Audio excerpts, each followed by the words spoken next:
While trying to find out if Uncharted Golden Abyss was ever going to get remade, I started going down some rabbit holes, and one of those rabbit holes was about Bend and their involvement in the Uncharted series since Golden Abyss was made by the studio over a decade ago. What is Bend doing after Days Gone, and why hasn't Golden Abyss seen a remake like almost every other Uncharted title? TLDR, it doesn't seem like it's going to be happening anytime soon, but it also doesn't sound impossible. However, the most interesting thing to me when digging all this information up was what I found in interviews with Jeff Frost, the former director at Bend. After Days Gone, Bend pitched the idea to Sony about making a new Uncharted game. In 2016, Uncharted: A Thief's End released, and it appeared that Nate was calling it quits, leaving minimal areas for the series to go without the okay from Naughty Dog. Unless you don't want to continue the story of Nathan Drake, but instead want to flesh out the universe. Just like Golden Abyss, which was somewhat of an origin story for Nathan, Bend wanted to go even farther back to the origin of the series to the 1970s with Victor Sullivan, aka Sully. Making Uncharted Sully seemed like nothing but good ideas.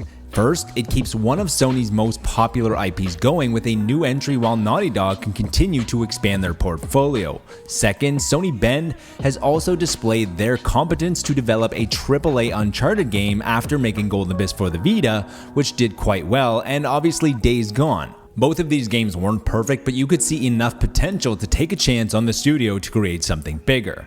There is also zero risk with making a Sully game that is set in the 1970s because it's not going to affect the universe that Naughty Dog has spent years creating. If anything, it just fleshes out the world even more, and to negate the risk even further, you don't even need to label the game Uncharted. It just could have been called Sully or Sullivan, and enough people would have linked those two without the possibility of tarnishing the Uncharted brand. Although it's not like Fortune Hunter or Fight for Fortune did any damage to the brand. It's not an opportunity that is going to be around forever as the window is closing. Richard McGonigal, who voices Sully, is not getting any younger. The actor is currently 75 years old, and the opportunity to use his voice for the character isn't going to be around forever. In 2016, when Uncharted: A Thief's End released, which was the last mainline entry in the series, Lost Legacy then came out in 2017, but that was a spin-off with Chloe and Nadine.